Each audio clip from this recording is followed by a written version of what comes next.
Kanika, I'll get you out of here, I promise.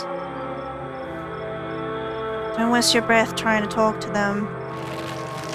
There's no need to be embarrassed. Your secret is safe with me. You know, I never did approve of what the Scarlets did to your family, and what it did to the two of you young'uns. Childhood sweethearts. Just think how lovely it would be if you could just be happy together. That's what you want, isn't it? It looks like there's more to this haunting than just the collapse. I don't think I want to know so much about some fling my great-grandmother had. This is definitely too much information. And it really has nothing to do with me. I'm sure by now you've realized the young lady doesn't plan on leaving with you, but it's not for lack of desire, as you well know. It's Enoch. Even if you dragged her over the town limits, his hold over her would make sure neither of you were ever happy again. What? Just think of what happened to your poor mother and father. Do you want that to be the two of you? What do you know about Enoch, Tabitha? Our great-great-grandfather. He was in charge of the mines when they collapsed. I don't know much besides that, so don't bother asking.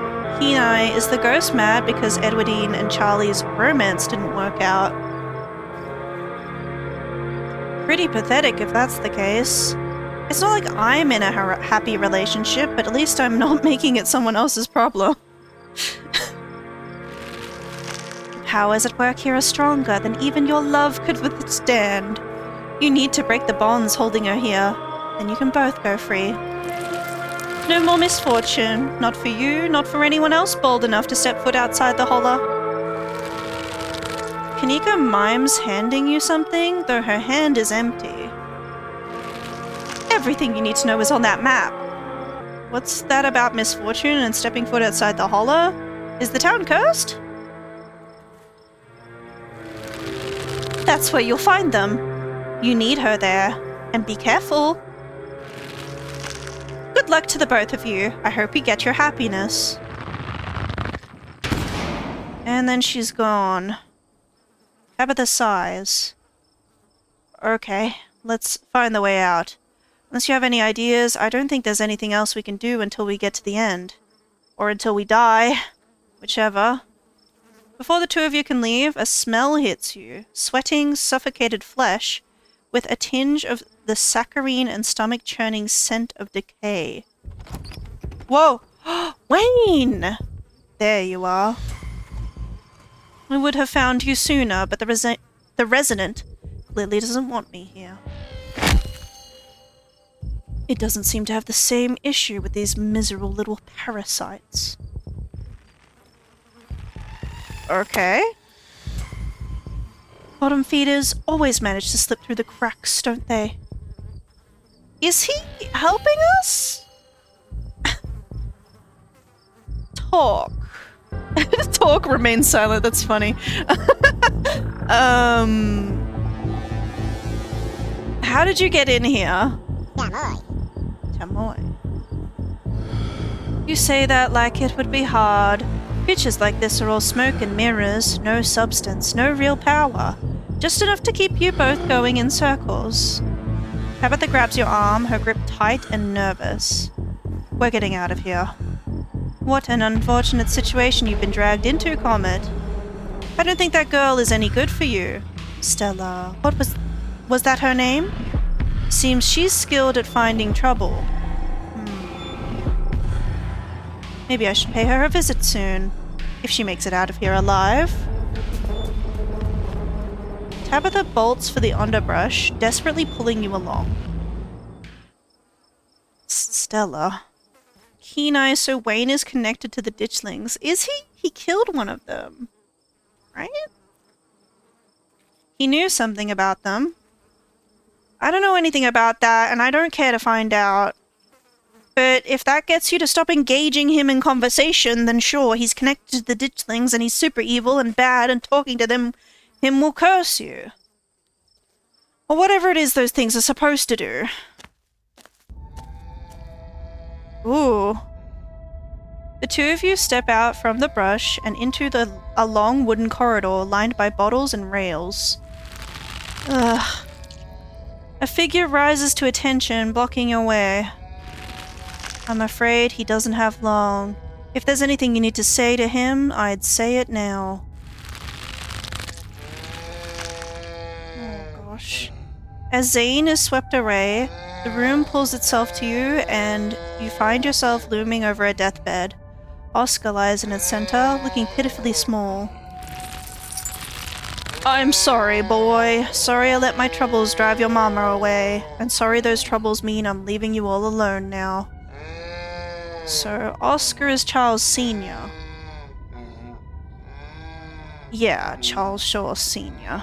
You should probably know about him by now. Everyone in Scarlet Hollow knows about him. Our family did this to him. It was his choice to turn to alcohol. We didn't do that. Damn it, Junior, how many times do I have to tell you? I tried to stop it from happening, but that damn snake Enoch went behind my back. Oh, what bullshit. Is there something on your mind? It was Charles Shaw's fault. That's just a fact. You know what they say about history? It's written by the victors. And Charles Sr. was clearly not a victor. As if the Scarlets were any kind of victors themselves. The collapse hurt their reputation too, you know? It took years for the mine to recover. You're right. I've been using that excuse for too many years. At a certain point, a man has to accept when he's dug his own grave. They may have run me out, but they didn't put the bottle in my hand. Still. They destroyed our legacy, boy. Both our names are cursed with that history. I'll be dead and gone soon, but I won't be able to rest. Not until our name is cleared. Not until you can pass on this name with pride. This is my only request, Charlie. Go back there. Tell people the truth. Try to find proof. I don't know what you'll have to do, but please. I know I ain't been the best father, but I'm no murderer. I'm so confused.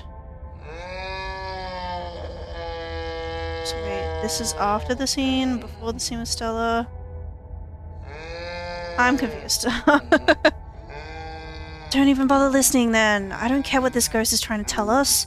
All these people are dead and buried and their actions have gone with them. Damn it, boy, I may not have till the morning. Promise me. Promise you'll go back. And at the very least show that Enoch bastard what for.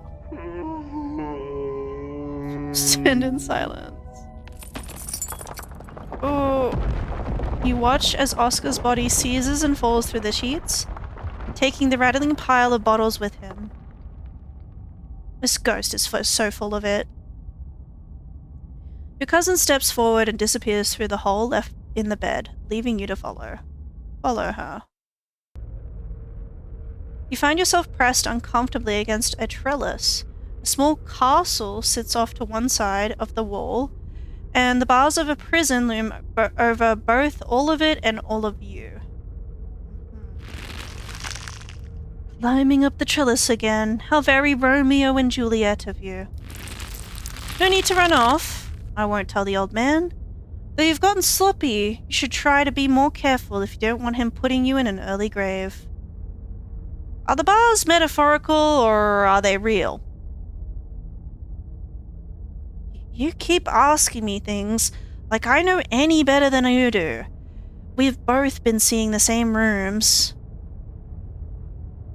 You're the one who grew up here. I just thought you might recognize stuff. It's not like this is exactly what the real world looks like, is it? How am I supposed to recognize anything when it's all messed up like this? For all we know, none of this even happened. And even if any of this did happen, who's to say this is even close to an accurate interpretation? We're watching the memories of a dead man. No, not one of our brothers. I'm a prisoner. Another victim of the Scarlet's lies. Like you, Charles Shaw. Tabitha, does our family have a history of locking folks up in some sort of rich people dungeon? What a ridiculous question. Of course not. I think I would know if our family had a history of imprisoning human beings in the estate. Is that a thing people actually do? A mere generation makes no difference. His blood runs in your veins, does it not? And now it runs in hers. Yes, it seems your little tri-spore fruit. And oh, will you ever be in trouble when the old man finds out? Okay. Tabitha's eyes go wide. Fruit as in an illegitimate child, right? Shh. Let it talk. I think this might be important. You know, you don't have to keep dangling there. Come inside, you'll be able to hear me through the door just fine. Ooh. The world around you swirls, and you and Tabitha finds yourselves pulled to the other side of the wall. A door bound by countless locks and chains pulsates before you. Kenai, this is definitely supposed to be the estate, but I can't tell how much of this is real and how much is metaphor. Some of these Kenai things, it's kind of just like, yeah, it's not really insightful, right? It's like, yeah, I can see that. Stop talking, we might miss something. That's not what I invited you in for. I couldn't escape even with your help. I merely wanted to offer a warning. Leave town now. Well, Tabitha, you heard it. I'd better leave town. Haha, very funny. Now shut up, I'm trying to listen. You can't take her with you. It's not possible. You can always stay and die. But if I were you, I would use my healthy legs and run as far away from Scarlet Hollow as possible. I hear the beaches are nice. Why don't you take a permanent vacation there? I'm guessing he doesn't do that. Yeah, in which case this Charlie guy has nobody but to blame but himself. Hear that, Ghost? You had every warning. You could have just left. You've been talking to the witch then. How very interesting. Charlie, get away from the door. Don't listen to it. Stella? I promise we'll figure out how to free you soon, Stella. There can't be much more to these memories. I hope we do. How does it know that? Oh. This is just too much. I want to go home. I feel kind of bad I invited her on the haunt, but at the same time, like, I feel like this would be scarier without her, right? Do you feel sick? I feel sick. Can we talk now? What do you know about this place? I mean, this is almost certainly the estate. And whatever we just saw probably happened in the Forbidden Wings, just based off the location of the windows. That half of the house has been off limits for over a decade. I don't know what we just saw, okay? And I know what it sounded like here, but Charlie isn't related to us. I know that much. I think. Come on, the quicker we get through this, the quicker we'll be out of this ghost place. Hopefully. You and Tabitha walk after Stella and into the darkness. Oh, yeah. You and your cousin find yourselves crouched under a large table. Stella stares through you and as indecipherable murmurs and shuffling feet echo from the ends of the table. Oh, I don't know why, but this feels so much worse than the last room. Yep. See, I wonder if Gretchen talks like, if you don't have talk to animals? Because, like, obviously, we have talk to animals, and so it's really weird that Gretchen is just talking like a dog in the nightmare, haunting, right? But I wonder if, yeah, if it's the opposite, if you don't have the talk to animals trait. They're so lovely. Are you sure I can keep one? You must have worked very hard on them. We've got to be near the end, right? That music is the same song that started playing when Stella first showed up. Yeah, I think you're right. What a creepy scene to end things on. I can't believe that ghost is making Stella humiliate herself like this by doing a baby voice. Oh, I didn't get that. It's embarrassing. I'll try to keep it away from my brothers so they don't smash it. Though I wish I could make it move like you can. And you can even do the voices. You know, you could probably make real money if you put on a show for people. Oh, so that's why everyone's been moving so weirdly while they've been possessed, right? He's got a thing with puppets. He sure does. A traveling show? And he'd want me there too. Oh, could we go to towns along the beach? I've heard the Outer Banks are the most beautiful place in the world. Again with the beach.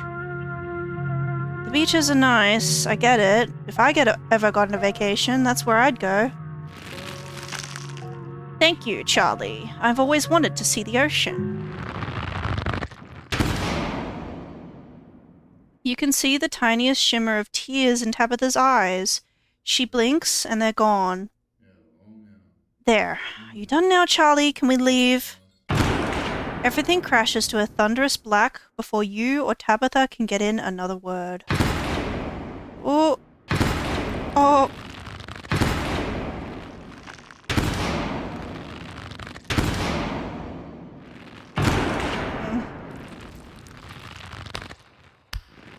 Right. Whew.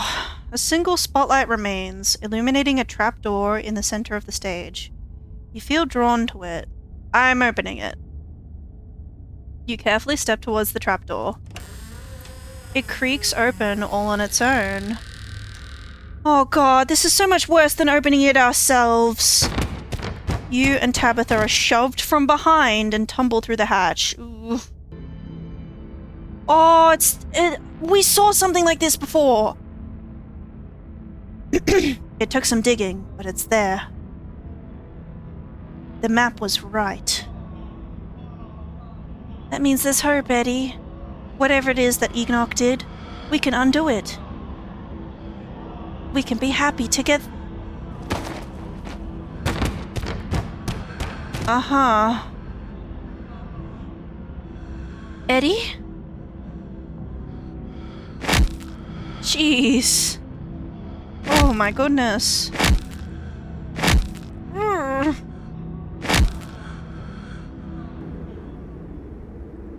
Oh god. I'm actually gonna be sick this time.